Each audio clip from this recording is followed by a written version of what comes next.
नमस्ते भारत। गांव से लेकर दुनिया तक सोशल मीडिया पर सच्ची खबरों को दिखाने वाला एकमात्र चैनल WH न्यूज़ में आपका स्वागत। हम रहते हैं खबरों के आगे, खबरों के पीछे। खबर छुपाते नहीं, दिखाते हैं। बस आप हमारे चैनल को सहयोग करें। स्क्रीन पर नंबर दिया है, लाइक सब्सक्राइब अवश्य करें। तो आइए देखते हैं आज की खास खबर। नमस्कार, मैं Bhimrao Lonare IBM TV 9 news और WH न्यूज़ में मैं आपका स्वागत करता हूं। हमारे दोनों चैनल की ओर से हम एक खास मुलाकात लेते हैं। आज हमारे साथ में धर्मेश पाटिल जी है। धर्मेश पाटिल जी के बारे में आपको मैं बताऊंगा। वो एक NGO चलाते हैं, सत्य शोधक समाज रिसर्च ग्रुप है उनका, और प्राचीन पुरातत्व इतिहास स्थल बचाव संघर्ष समिति है उनकी। और मैं बताना चाहूँगा, उनको नाग मित्र ये पदवी मिली है और नाग मित्र के रूप में धर्मेश पाटिल जी जाने जाते हैं। आज तक के उन्होंने काफ़ी जो पुरातत्व जो विभाग होता है उसमें उन्होंने काफ़ी शोध लगाया है। और तथागत भगवान गौतम बुद्ध के जहाँ होते हैं वो भी उन्होंने उनका भी उन्होंने शोध लगाया। आज हमारे साथ में ऐसे शख्स है धर्मेश पाटिल जी। सर, आपका बहुत बहुत स्वागत है हमारे इस दोनों चैनल में। जी सर। ये जो आप रिसर्च करते हो, जो पुरातत्व जो ये रहते हैं विभाग, उसमें आपने काफ़ी भगवान गौतम बुद्ध के ऊपर में आपने बहुत रिसर्च किए हो, उनके शिलान्यास में आपने बहुत रिसर्च किए हो। जी सर। ये आप जब रिसर्च करते हो तो आपको कैसे चलता है कि यहाँ पे भगवान गौतम बुद्ध के अवशेष है या अशोक राजा आए थे उन्होंने अवशेष डाले, ऐसे यानी आपको कैसे पता चलता है ये? सबसे पहले मैं आपका एक्टिव चैनल का बहुत स्वागत करता हूँ। नमो बुद्धाय, जय भीम, जय भारत का संविधान। मैं नाग मित्र धर्मेश पाटिल। सर जी ने बहुत अच्छा सवाल पूछा। देखो साथियों, युवा वर्ग होते हैं, हर किसी को कुछ ना कुछ शौक होते हैं, हॉबी होती है। वैसे हमको भी एक हॉबी लगी कि इतिहास पढ़ने की, और पढ़ने के बाद उस स्थल पर जाने की एक हॉबी लगी। मेरे ख्याल से 20-22 साल हो गए। तो एक बार मैं बताता हूँ सर कि शनिवार बाजार लगता है नागपुर में। देखो शुरुआत कैसे होगी। उसको चोर बाजार बोलते हैं, लेकिन मैं नहीं बोलूँगा, पुराना सामान वस्तु। वहाँ पर एक ऐसा किताब मिला हमको, महाराष्ट्र सरकार का गैजेट, यहाँ पर ऑफिस है बाजू में, संविधान चौक के बाजू। और उस किताब में हम पढ़े कि रायपुर में ऐसा ऐसा साइड है, वो हिंगना। रायपुर बोले तो छत्तीसगढ़ बोलेंगे लोग, लेकिन ये रायपुर हिंगना। वहाँ पे एक स्पॉट मिला और उसके आधार पर हमने फिर ज़्यादा पढ़ना चालू किया। तो इस नागपुर शहर के अगल बगल मात्र 150-200 किलोमीटर में बहुत सम्राट अशोककालीन साइड है, लेकिन हमारे लोग वहाँ जाते ही नहीं। तो कुछ दूसरे लोग जाके वहाँ पे पूजा पाठ सिंदूर लगाते हैं। फिर हमने सीरियसली लोगों को तैयार करके वहाँ पहुँचाए, वहाँ पे इतिहास समझाए, तो थोड़ा बंदोबस्त हो गया। तो इस प्रकार से हमने किताब पढ़ने के बाद, तो मैं श्रेय देना चाहता हूँ कि ये लिंक कैसी लगी। तो ब्रिटिश काल में कनिंघम और जॉन स्मिथ, इनके पैर इस नागपुर में बाजू में म्यूजियम है, उनके पैर लगे। इनकी प्रेरणा है, उनके किताब है। उसके बाद बाबा साहब के ज़माने में सिद्धार्थ नगर टेका नाका कामठी रोड, वहाँ पे चंद्रनाथ नारायण बाबा 4वीं क्लास पढ़े, जिंदगी भर संशोधन किया हमारे जैसा, लेकिन उम्र के 84 साल में उनका सम्मान हुआ संशोधक करके। तब तक लोग हंसी उड़ाते थे, ये धोतर आदमी ये क्या बताता मनसर में ऐसा। ये मनसर में जो बोध गया नहीं जा सकते, वो मनसर में स्तूप है बोध गया जैसे। वो किसने ढूंढा? उत्खनन किया ससाई जी ने, लेकिन चंद्रनाथ नारायण बाबा टेका नाका। उसके बाद आज 2023 में अगर मैं श्रेय देना चाहता हूँ, बुद्धिस्ट इंटरनेशनल नेटवर्क के डॉक्टर प्रताप चाटसे, उनकी किताब पढ़िए, और प्रोफेसर विलास खरात, ये अभी आदर्श है हमारे लिए। और उनके लाइन में हम भी कर रहे हैं, वही करेंगे क्या, हम भी कर रहे हैं, क्योंकि नागपुर में इतनी प्रॉपर्टी है। तो इस आधार पर हम संशोधन कर रहे हैं। और मैं ये बात बता रहा हूँ पत्रकार साहब, लॉकडाउन आया था तो एकलव्य जैसा मैंने ऐसा एक काम किया कि जो लिपि के चक्कर में कोई नहीं पड़ा। पाली पढ़ते हैं लोग, लेकिन अब का लिपि क्या होती है? ब्रह्म लिपि, ब्राह्मी लिपि बोलते सरकार, लेकिन हम अशोका लिपि बोलते हैं। ये हमने पढ़े हैं। अभी उसका शिविर भी हम चालू करने वाले हैं। इतना कठिन काम हमने चालू किया। तो ये मुलाकात ले रहे, बहुत अच्छी बात है। अभी 2 दिन बाद 5 तारीख आ रही माघ पूर्णिमा। इस नागपुर से अमरावती रोड पर भुयारी लेनी छपड़ी है, जिसमें शिलालेख है। वो पढ़ के सुनाने वाले आपको उसका अर्थ क्या होता है वो मैंने पढ़ा हो। और खुशी की बात है कि स्टेट गवर्नमेंट और सेंट्रल गवर्नमेंट के आर्कोलॉजी डायरेक्टर, पुलिस रिटायर अधिकारी, फॉरेस्ट के अधिकारी, जाने माने NGO, तमाम लोग वहां पर आ रहे हैं। ये 5 तारीख को। ये यानी ये जो भुयारी लेनी जो है ये कहाँ पे एग्जैक्ट ये बताएंगे आप? ये भुयारी देखो सर, गांव में क्या बोलते हैं, ऐसा गड्ढा वड्ढा रहा ना जमीन में, उसको भुयार गड्ढा बोगदा बोलते हैं, रेलवे उसको बोगदा बोलते हैं भुयारी। तो वो गांव का नाम है भुयारी। जैसा बाबा साहब बोलते हैं कि नाग लोगों का नागपुर, नदी के कारण नागपुर नहीं, नाग लोगों के कारण नागपुर। तो ये भुयारी लेनी जो यहाँ से अमरावती रोड सीधा जाइए धामना, वड़धामना, गोंडखैरी। अमरावती रोड से धामना काली मंदिर है, उसके पीछे में भुयारी, शिरपुर भुयारी ग्राम पंचायत, वहाँ पे लेनी मौजूद है। पिछले साल हमने चालू कर दिया, बहुत विरोध हुआ हमका, बहुत विरोध हुआ, पुलिस के विरोध, फॉरेस्ट का विरोध। अरे भाई काय का विरोध, पाकिस्तान में घुस रहे क्या, भारत का ही है ना। और हम लोग वहाँ देखने के लिए जा रहे हैं, हम संशोधक है, सहल बना रहे। तो नागपुर से पास में है सर, और बहुत अच्छा प्रोग्राम हो रहा है 5 तारीख को। वहाँ ट्रेनिंग कैंप रखे हमने कि तमाम पढ़े लिखे MA PhD वाले लोग भी बोलने को कतराते हैं, बोलना चाहिए सत्य क्या है, तो उसके हम ट्रेनिंग दे रहे हैं। ये पूर्णिमा से पहला कार्यक्रम हो रहा है। इस प्रकार से हम 12 महीने में 100 जगह ट्रेनिंग कैंप दे रहे हैं इतिहास के बारे में। एग्जैक्ट वो जो अमरावती रोड पे जो धामना गांव के पास में जो ये है बोलते हैं भुयारी लेनी, एग्जैक्ट क्या है, क्या उसमें आपने रिसर्च किए होगे ना? भुयारी जैसे अपन संविधान चौक में बैठते तो विधानसभा बिल्डिंग दिख रही, ऐसा है भुयारी गांव के पश्चिम में जंगल लगा है, वहाँ भुयारी लेनी है। वहाँ 2 कमरे हैं, पहले कमरा सूखा है, अंदर के कमरे में पानी भरा है, इतना इतना होगा, तो वो पानी फेंकना है हमको, लेकिन वो गवर्नमेंट का काम है। और ऊपर में शिला लेकर, इसलिए वो बुद्धिस्ट प्रॉपर्टी। अब बुद्धिस्ट लोग वहाँ नहीं जाते थे बेचारे, तो वो हमारे OBC भाई लोग, उनका क्या गुना, नारियल फोड़ना, हर हर महादेव बोलना, शिवरात्र करना, वो अभी ब्रेक हो गया 1 साल में, अभी नहीं करते। उनको मालूम हो गया ये बुद्धिस्ट प्रॉपर्टी है, शिला लेख है वहाँ पे। अरे वो कितने साल लगे होंगे बनाने को, 200-300 साल बनाने को लगे होंगे साहब वो प्रॉपर्टी को। तो हम इसलिए हाथ डाल रहे हैं कि हमारे पास एक न्यूज है अभी कि जापान के तिजोरी से महाराष्ट्र के तिजोरी में 3-3.5 अब्ज आए हैं। अब्ज अभी 100 करोड़ लाख का 1 करोड़ और 100 करोड़ का 1 अब्ज। तो जापान 3.5 अब्ज महाराष्ट्र के तिजोरी में है। सांस्कृतिक मंत्रालय जो अभी गडकरी साहब ने सांस्कृतिक कार्यक्रम लिया, वो पैसा जो रहता है वो विभाग में वो पैसा आया जापान से। तो हमारा कहना है शिरडी, शेगांव, रामटेक सब डेवलप किए, भाई बुद्धिस्ट जो साइड है हम बता रहे, तो सुई के नोक बराबर में लगाइए। सांस्कृतिक मंत्रालय, भारत सरकार, स्टेट गवर्नमेंट, हमारा यही कहना है। यानी जापान ने जो पैसा गडकरी को जी दिया, सांस्कृतिक मंत्रालय उनको नहीं दिया पर्सन, सांस्कृतिक मंत्रालय केंद्रीय एस कितना मिला बोले। और भी हम जो शोधकर्ता है धर्मेश पाटिल जी, उनसे और भी जानेंगे। धर्मेश पाटिल जी, आप ये बताइए कि आपने और कहाँ पे ये जो तथागत भगवान गौतम बुद्ध के जो अवशेष है कहाँ पे विदर्भ में है, कहाँ गए आप, और कहाँ लेनिया है भगवान गौतम बुद्ध की? जी, आपका सवाल ऐसा है कि नागपुर विदर्भ में कहाँ बुद्ध स्थल है। तो हम जो पाटपुरा गवर्नमेंट को अभी तक किए, जहाँ रिजल्ट भी आया है, नंबर 1 इधर जो मनसर का है नागार्जुन टेकड़ी, वहाँ तो बहुत प्रचलित हो गया नागार्जुन बनते जी के कारण। उसी प्रकार इधर कोलित मारा है पेज प्रकल्प, वहाँ भी पूरा आदिवासी बेल्ट है, लेकिन बुद्धिस्ट प्लेस जमीन से गवर्नमेंट को छपड़ा है।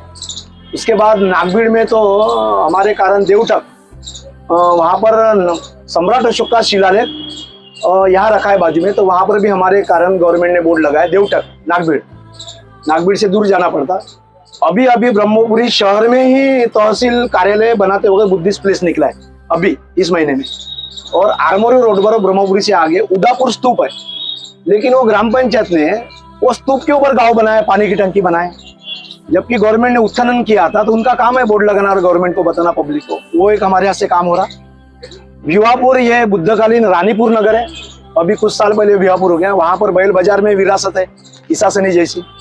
भिवापुर के जंगल में पुल्लर लेनी है, वहाँ ताड़ोबा जैसा वाघ प्रकल्प हो गया, आपको मालूम है क्या नाम है उसका, ये उमरेट का प्रकल्प, वाघ प्रकल्प। तो वहाँ पर भी हमारा काम चालू है। इधर वर्धा में पौनर, केड़झर, जमीन के अंदर गुपित खजाना होने का मैंने खुद रास्ता ढूंढा कि अंदर जाने का रास्ता कहाँ है। तो ये भी हमारा अभी ताजा एग्जैक्ट कहाँ है वो? केड़झर गांव में सरकार ने मान्यता भी दी है क्या? कुछ जगह दी है, जैसे माहौरजेरी में, जुनेवानी में बोर्ड लगे, गवर्नमेंट ने किया। नागभीड़ में बोर्ड लगे।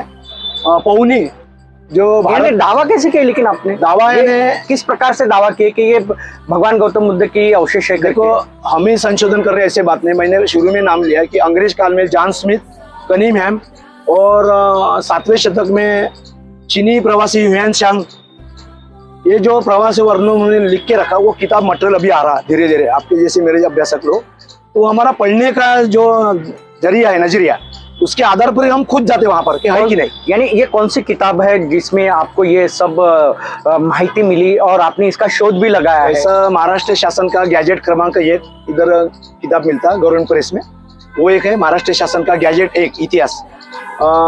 उसके बाद कुछ शालिग्राम जी मेश्राम जो आर्कोलॉजी में अधिकारी थे अपने बुद्धिस्ट समाज के, वो रिटायर हो गए। ऐसे कुछ लोगों ने मेहनत किताब लिख के रखा। चंद्रनाथ नारनोरे बाबा ने किताब लिख के रखा जो 1 रुपया कीमत रहती थी उस वक्त 40 साल पहले, तो उनका ही साहित्य पढ़ के उन्होंने कुछ ढूंढा और कुछ हमने नया ढूंढा है।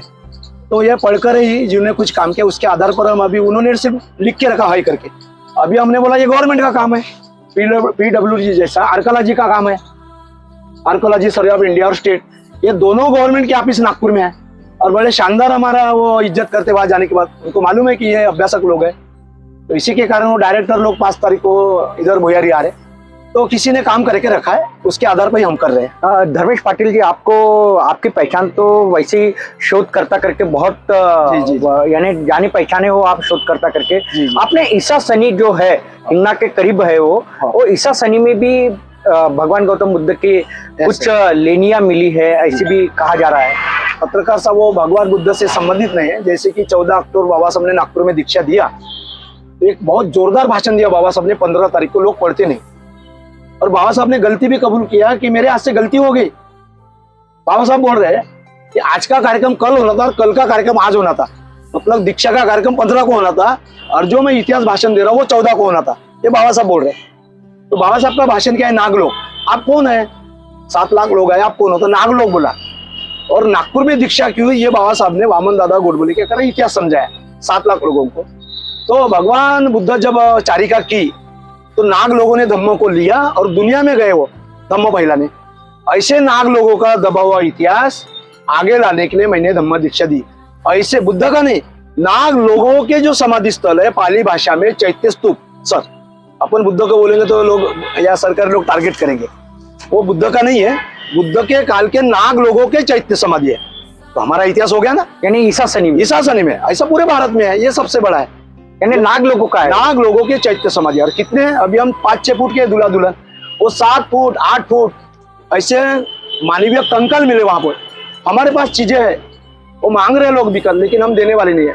पानी में तैरने वाली ईंटें मात्र हमारे पास है, हम किसी को बेचने वाले नहीं है। वो अपनी बिल्डिंग बनाएंगे ईसा सनी में, यानी पानी में तैरने वाली ईंटें। अभी हम म्यूजियम लगाने वाले हैं पत्रकार लोगों के लिए बहुत जल्द, इसी महीने में म्यूजियम लगा रहे हैं हमारे ऑफिस के आगे, तो बहुत लोग आने वाले हैं, नासिक से लोग आने वाले देखने को कि कैसे है भाई चीजें। अच्छा, विदर्भ में कहाँ पे ऐसी अवशेष आपको दिखाई दिए और आपने उसके ऊपर रिसर्च भी की और गए भी? ये विदर्भ एक्चुअली बुद्ध काल का असिक जनपद है। बुद्ध के काल में भारत में 16 प्रदेश थे, अभी संविधान के नाम से 36 प्रदेश है भारत में, महाराष्ट्र से।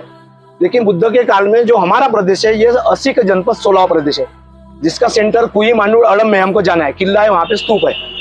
तो ऐसे असिक जनपद में, विदर्भ में, महाराष्ट्र में करीब 25-30 स्पॉट है और सभी स्थलों के तरफ हम जा रहे हैं। गवर्नमेंट आर्कोलॉजी का धन्यवाद कि कुछ जगह बोर्ड लगा है, लेकिन कुछ जगह बोर्ड नहीं लगा सकते, तो आर्कोलॉजी अधिकारी ने हमको बताया कल कि वहां के स्थानीय ग्राम पंचायत हमको एनओसी नहीं दे रहे। अरे वाह रे वाह! इस कारण भारत सरकार का अगर बोर्ड लगता है तो वहां पे 2-4 लोगों को ड्यूटी मिलती है, पगार मिलता है, और पर्यटन विकास होगा तो तुम्हारा विकास है गांव के लोगों का, हमको तो 1 रुपया नहीं होना गवर्नमेंट का, हम ही करते हैं। तो करीब 15-20 स्थल तो मिल चुके हैं और उसके ऊपर हमारे लड़ाई चालू है। ये जो पुराना इतिहास है उसको यानी जिंदा रखने का काम आप कर रहे हो। जी। लेकिन क्या आपको ये जो हॉबी जो है आपकी, जी हाँ, ये जो हॉबी है इसका फायदा क्या गवर्नमेंट ले रही है क्या आपसे? बहुत फायदा लेगी। सवाल इतना अच्छा है कि देखो, भारत के कुछ बाहर देशों में प्रोडक्शन ऐसा इनकम का कोई साधन नहीं। आप गूगल में सर्च करो, कुछ ऐसे देश है मात्र पर्यटन पे, प्राचीन विरासत है, जैसे मिस्र देश के पिरामिड, कुछ ऐसे देश है साथियों कि वहाँ पर्यटन विकास से जो लाखों लोग दीवाने जाते हैं विमान से, वहाँ कितना खर्चा चलता है, दुकान से लेके सामान बेचा जाता है। तो ये आइडियोलॉजी स्टेट गवर्नमेंट और सेंट्रल गवर्नमेंट को हम दे रहे हैं, सर पर्यटन विकास हर जगह करो तो अपना राजस्व हमको नहीं मिलेगा और राज्य के केंद्र के तिजोरी में राजस्व आएगा, तो फायदा गवर्नमेंट का है। तो यहाँ कुछ लोग प्राचीन इतिहास के विरोध में कुछ उनकी भूमिका हमको दिख रही, इस कारण आर्कोलॉजी के अधिकारी वहाँ पर्यटन विकास करने में थोड़ा कम गिर रहे हैं। पर्यटन विकास करते तो गवर्नमेंट का फायदा है। हम तो कहा कि यानी जो पुराना इतिहास है इसके विरोध में भी कुछ अधिकारी वर्ग है यानी कौन से अधिकारी वर्ग है? सीधी बात, बाबा साहब ने किताब लिखा, बाबा साहब ने संविधान लिखा, संविधान के कारण देश चल रहा, तो रिवॉल्यूशन एंड काउंटर रिवॉल्यूशन पढ़ लीजिए इंग्लिश में, वो हिंदी में मराठी में मिलता है, वहाँ सारा नजारा लिखा है बाबा साहब ने भारत में क्या हुआ, क्रांति और प्रतिक्रांति इसमें लिखा है ना, बाबा साहब ने लिखा है, पढ़ोगे तो समझेगा। हम पढ़ते हैं इसलिए और ज्यादा डेयरिंग से काम करते हैं। तो ये अभी प्रतिक्रांति वाले जोर नहीं मारेंगे, अभी क्रांति वाले जोर मार रहे हैं और भारत में सम्राट अशोक का माहौल जो सामने में आ रहा है साथियों। अभी जयंती आ रही सम्राट अशोक की, तो हमारा काम अभी हमको समय कम गिर रहा है जंगलों में जाने के लिए, लेकिन गवर्नमेंट के लोग हमारी मान सम्मान इज्जत कर रहे हैं साथियों। क्या लगता है आपको कि ये जो अपना विदर्भ है, विदर्भ में भी काफी यानी इतिहास छुपा हुआ है लेकिन वो सामने नहीं आ रहा, तो इसके लिए क्या प्रयास है? पिछले साल एक इतना बड़ा रिजल्ट आया, इंटरनेशनल लेवल का रिजल्ट आया पत्रकार, जैसा बुल्डाना में संग्रामपुर तहसील है, संग्रामपुर में भोन स्तूप है, वहां पे इंदिरा सागर जैसा गोसीखोर जैसा धरण बनने वाला था, कितने तो भी लाख करोड़ का धरण, तो वहां सम्राट अशोक का बहुत बड़ा स्तूप पानी में डूबने वाला था। तो शेगांव में इतना बड़ा आंदोलन किया, हम बस भर के गए, मैं खुद, चलो भाई आंदोलन में, शेगांव में रैली निकली, रिजल्ट आया साथियों, आंदोलन से रिजल्ट आता, क्या हुआ कि चारों तरफ पानी रहेगा और बहुत बड़ी दीवार बनेगी स्तूप के बाजू में, और धन्यवाद स्टेट गवर्नमेंट 450 करोड़ रुपए स्तूप बचाने के लिए, डेवलपमेंट पर्यटन के लिए सैंक्शन हो गया। आया रिजल्ट आंदोलन से, ये बहुत बड़ा रिजल्ट है विदर्भ में, बहुत स्तूप।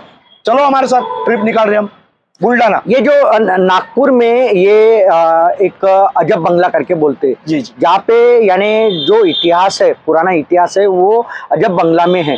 हमने देखा वहाँ पे, हम जब गए तो वहाँ पे देखे कि भगवान गौतम बुद्ध के भी कुछ यानी जो पत्थर पे शिलान्यास किया हुआ है वो रखे हुए है। तो वो कहाँ से यानी कहाँ से निकाले हुए वो पत्थर हो सकते हैं, ऐसी आपको लगता है? म्यूजियम में हमारा ज़्यादा आना जाना संबंध है, क्योंकि डायरेक्टर वही बैठती है हमारी, तो विदर्भ के ऑल इंडिया के दूर दूर के अवशेष रखे हैं, लेकिन एक खास अवशेष जहाँ हमारी ससुराल है चंद्रपुर जिला नागपुर में देवटक में जो हमारे कारण बोर्ड लगे, वहाँ का सम्राट अशोक का शिलालेख आज की जेसीबी नहीं उठा सकती, इतना बड़ा शिलालेख यहाँ रखा है। और पाली ब्राह्मी बोलते हो, हम तो अशोका लिपि में लिखा है कि यहाँ प्राणी हिंसा करना मना है, देवटक चिकमारा, तो बहुत बड़ी प्रॉपर्टी है। हम बनते जी को बताते हैं, हाँ पाटिल साहब इतनी बड़ी विरासत रखी है नागबेड़ की, तो लोग जाते हैं, लेकिन 5 रुपए टिकट है यार, 25 रुपए कर लो, मुंबई में 50 रुपए टिकट है, तो ये 5 रुपए से काम नहीं बनने वाला। हम तो बोल रहे हैं 25 रुपए कर दो, 5 रुपए में होता है क्या? ये 5 रुपए टिकट। मैं ये बोलना चाहता हूँ कि पौनी हो गया, ये पौनी जैसी वहाँ पे इतिहास देखा जाए तो वो किला वगैरह है और इतिहास काफी छुपा हुआ है, जो पुराना इतिहास है। ये किसका इतिहास हो सकता है? सम्राट अशोक के काल में सम्राट अशोक जम्बूद्वीप के राजा, जैसा एक जिला होता है 13 तहसील है नागपुर की, तो तहसील का दार भी एक राजा है और उनका बॉस है कलेक्टर कमिश्नर। उसी प्रकार सम्राट अशोक जम्बूद्वीप भारत के राजा है, लेकिन महाराष्ट्र विदर्भ में जो राजा थे पत्रकार साहब, उनको सातवाहन, वाकाटक, चालुक्य, ये बुद्धिस्ट राजाओं की परंपरा है, वो शिवाजी महाराज तक आई, ये हमारे सातवाहन राजा।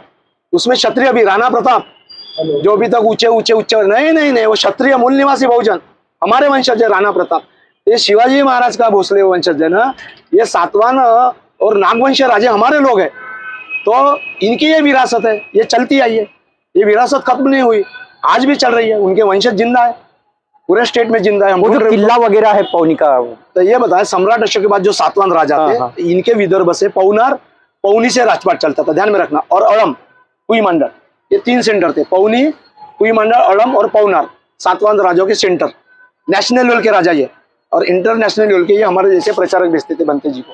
तो पौनी में हमारे कारण रिजल्ट आया, जो बुद्ध का निर्वाण होते बराबर जो पहला स्तूप बना, बहुत बड़ी गर्व की बात है नागपुर के और महाराष्ट्र इंडिया के लोगों के लिए जो इतिहास पढ़ते हैं, कि पौनी में जो स्तूप बना है बुद्ध के दंत धातु पर सोने के पेटी में स्तूप बना है, बड़ी दुख की बात है। स्तूप के ऊपर जगन्नाथ मंदिर बना है, और 1960 में उत्खनन हुआ सर, तो वो मंदिर के कारण अभी अंदर से पहुंचना है बुद्ध के पेटी, सोने के पेटी तक 70% उत्खनन हुआ, 30% रुका हुआ है मंदिर के कारण, और जहां से अंदर घुसने का रास्ता है सिर्फ मेरे को मालूम है, नहीं मालूम आपको, मेरे को लेके चलो। तो 30% इसलिए रुका है कि स्तूप के ऊपर मंदिर है, तो वही मंदिर हटाना तो आगे झगड़े वाली बात। यानी कौन सा मंदिर है वो? जगन्नाथ नाम दिया भाई उन्होंने। पौनी में एक्चुअली किसका मंदिर हो सकता हो? जगन्नाथ तो ये बुद्ध का ही नाम है, ध्यान दिए तो इतिहास पढ़ोगे जगन्नाथपुरी, वो बुद्ध का मंदिर है उधर आसाम में।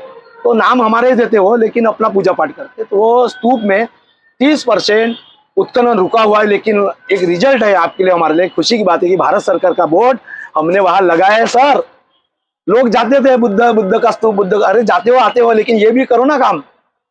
बाबा साहब ने ये काम किया, सिर्फ प्रोग्राम नहीं क्या, ये काम किया, ये काम करने में हम तरबेज है और रिजल्ट आया, बोर्ड लगा। ये जो जब आप रिसर्च करते हो, अलग अलग शोध लगाते हो, हाँ। इतिहास, पुराना इतिहास आप सामने लाते हो, पब्लिक के सामने लाते हो, मीडिया के द्वारा वो पब्लिक के सामने आता है। जी सर। तो जब ये इतिहास का शोध आप लेने जाते हो तो काफी तकलीफ होती होगी आपको? बहुत तकलीफ होती है सर। जैसे अभी ये ताजा उदन भुयारी में तो रविवार 5 तारीख को अभी प्रोग्राम है, पूर्णिमा आई है, लेकिन पिछले साल हमने पम्पलेट बांटे थे, बहुत नाम थे, इतने पुलिस स्टेशन के फोन। लेकिन थोड़ा गलती मैं कबूल करता हूँ कि वो मार्च महीने के पूर्णिमा को नहीं करना चाहिए प्रोग्राम, क्योंकि वो रंग और वो बहुत डेंजरस त्योहार रहता है सर। तो इसलिए हमने फरवरी में भी कार्यक्रम डाले थे और मार्च में भी डाले थे। इसलिए कारण पुलिस स्टेशन वालों का मैं उनका समर्थन करता हूँ कि आप हमको बोल रहे थे कि होली है, ऐसा है, डेंजर है, तो जान दो मार्च महीना, तो अभी ये शांति है, फरवरी महीने की माघ पूर्णिमा, तो अभी हमने फिर से कार्यक्रम रखे। लेकिन पिछले साल पुलिस का हमको, हमारे पीछे तकलीफ, वहाँ फायर डिपार्टमेंट में अपने वर्दीधारी मिलिट्री जैसे अपने ड्रेस कर्मचारी लगाए थे लेनी के पास। अरे हम कोई मूर्ति बिठाने, झंडा गाड़ने नहीं जा रहे थे, हम वंदन करने आ रहे थे। तो बहुत तकलीफ हुई सर, और हमारे लोगों को भी रियल नहीं ना मालूम, जो अपने आप को बौद्ध बोलते उनको भी नहीं मालूम, तो तकलीफ होती है। मेरा एक आखिरी सवाल, क्या लगता है जो पुराना इतिहास है वो सरकार जो है वो पुराना इतिहास को यानी मिटाना चाह रही है क्या? ऐसी लगता है? बहुत बेसिक बात है साथियों, देश संविधान से चल रहा है, और बाबा साहब को मालूम था कि लोग बोलेंगे तो इनको बोलना नहीं दिया जाएगा। तो आर्टिकल 19 बोलने का, लिखने का, चैनल चलाने का अधिकार, और बाबा साहब ने और एक ऐसे आर्टिकल लिखे 49 सर, 49 में ऐसा सीधा लिखा है कि जिस क्षेत्र में प्राचीन धरोहर कुतूहल विषय मराठी में ऐसी कोई चीज होंगी तो वहां का फिर राजा कौन है? सरपंच, पंचायत समिति, जिला परिषद, आमदार, खासदार, तहसीलदार, थानेदार, कलेक्टर, कमिश्नर, मुख्यमंत्री, प्रधानमंत्री, राष्ट्रपति जी, ये तमाम लोगों को आर्टिकल 49 में अधिनियम देके रखा बाबा साहब ने, और अधिनियम बना संविधान 49 के तहत 1959 1959। ये दो अधिनियम के कारण वहाँ पे हम काम कर रहे हैं साथियों, क्योंकि ये कानून के दायरे में हमारा काम है, कानून के बाहर जाकर सुई के नोक बराबर हमारा काम नहीं है। आर्टिकल संविधान 49 अधिनियम 1959 ये हमारे पीछे खड़ा है साथियों, इसके आधार पर हम काम कर रहे हैं सर। नहीं, संविधान के आधार पे आप काम कर रहे हो और संविधान के आधार पे आप रिसर्च भी कर रहे हो, और पुराना इतिहास जो है आप वो जनता तक के पहुंचा रहे हो। भारत के जो नागरिक है उन तक के पहुंचा रहे हो, लेकिन जो पुराना जो इतिहास है उसको मिटाने का भी षड्यंत्र रचा जा रहा है, ऐसे लगता नहीं आपको? बिल्कुल सर, अभी हमारा काम इतना फेमस हो गया कि रमाई के गांव से बाबा साहब का जो गांव है खुद अम्बावड़ी, उधर से कुछ लोगों के फोन आ रहे, पाटिल साहब इधर हमारी ताकत कम है समाज की, लेकिन नागपुर में थोड़ा नागवंश लोग है, तो आइए सर आइए, इधर लेनियों में बकरे काट रहे, सिंदूर लगा रहे, बोकल काट रहे, ऐसा हो रहा आज। उधर बड़े बड़े लेनी है, कानेरी वगैरह, तो ये तो नागपुर है, तो इधर हमारा बंदोबस्त कर दिया हमने, लेकिन उधर तकलीफ हो रही। तो ये गवर्नमेंट का काम है, स्टेट गवर्नमेंट का काम है कि वहाँ विकृति ना हो, और जो जिसकी साइड है, जैन लेनी भी है, बुद्धिस्ट लेनी भी है, सबको अब अपना अधिकार है, तो वो डिपार्टमेंट का काम है, तो हम उनको मजबूर कर रहे हैं कि वहाँ अधिकारी जाए और वो बंदोबस्त करे, और रिजल्ट आ रहा सर, करने की जरूरत है। आपका ये यानी आप शोध तो लगा ही रहे हो, इतिहास जो पुराना इतिहास है उसका शोध तो लगा ही रहे हो। ये जो काम आप करते हो जी, तो क्या आपको कुछ सिक्योरिटी वगैरह मिलती है कोई गवर्नमेंट से वगैरह? कई जगह तकलीफ भी होती है आपको। सिक्योरिटी का विषय नहीं आया, जिसका सत्य काम होता है वो अकेला शेर के समान घूमता है, तो हम शेर के समान 2-4 लोग, एक डर नहीं लगता क्या? डर नहीं लगता, डर तो हमारी, क्योंकि मेरी खुद बाड़ी मरी हुई मेडिकल को मैंने दान दिया हो, अपने आंखें और किडनी, तो मरने का क्या डर है? मेडिकल में मैंने बाड़ी दिया हो, मेरे औरत को चारने का खर्च नहीं, तो डर, जिसको बुद्धिज्म समझा, जिसको शिवाजी महाराज, बाबा साहब, ये साधु संतों के विचार समझे सर, वो किसी को धमकी को डरता नहीं, मरने को डरता ही नहीं, क्योंकि हम रात दिन पढ़ाई करते हैं महापुरुषों की, इसलिए डर नाम की चीज नहीं है, और सत्य के लिए हम मैदान में हैं। असत्य रहता तो हम डरे रहते सर। और बाबा साहब ने बोला इतिहास की बात, जो इतिहास भूलते हैं वो इतिहास नहीं बना सकते, जो इतिहास भूलते हैं वो इतिहास नहीं बना सकते, इसलिए हम पब्लिक पढ़ाई नहीं करती, तो हम पढ़ाई करते, हमारा काम है लोगों को जानकारी देना, और हम दे रहे हैं, अपनी ड्यूटी जिम्मेदारी हम बरोबर निभा रहे हैं साथियों। बरोबर निभा रहे हैं। आप भी आइए हमारे साथ, आइए 5 तारीख को शिलालेख माघ पूर्णिमा और अपनी विरासत देखने आए साथियों। बहुत तबियत अच्छी हो जाएगी, इतनी शुद्ध हवा है वहाँ पे। और शिलालेख पढ़िए, 2000 साल से विरासत आपकी मेरी है, सरकार की है, दुनिया की है। निश्चित ही बहुत बहुत अच्छा यानी रिसर्च धर्मेश पाटिल जी करते हैं। जो पुराना इतिहास है उसे उसका रक्षण करने का काम, उसकी सुरक्षा करने का काम धर्मेश पाटिल जी करते हैं। और वो साथ में मैं बताना चाहूँगा आपको कि आज तक के उन्होंने जो पुराना इतिहास है वो भगवान गौतम बुद्ध का इतिहास हो या छत्रपति शिवाजी महाराज का इतिहास हो या भोसले कालीन इतिहास हो, वो उस स्थल पे जाके उस इतिहास का जो लोगों तक के पहुंचाने का काम धर्मेश पाटिल जी करते हैं। तो आप देखते रहिए IBM TV9 news, WH news. हमारे चैनल को लाइक कीजिए, सब्सक्राइब कीजिए, आइकॉन बेल बटन दबाना न भूले। धन्यवाद, नमस्कार। नागपुर के इतिहास पर हमारा किताब निकल चुका है, मैं आपके चैनल को किताब गिफ्ट दे रहा हूँ सर। निश्चित ही आप देख सकते हो कि 84,000 बौद्ध स्थल जो शोध मुहिम, इसके ऊपर उन्होंने एक किताब भी निकाला है जिसका नाम है पुरातत्व इतिहास का ये बुद्धकालीन संविधान चौकाता हो, बुद्धकालीन फणींद्र चौकाता, ऐसी इनकी एक किताब भी निकाले है उन्होंने। और इसका सिर्फ सहयोग मूल्य है 60 रुपए, है ना? तो निश्चित ही ये किताब हम पढ़ेंगे आपकी।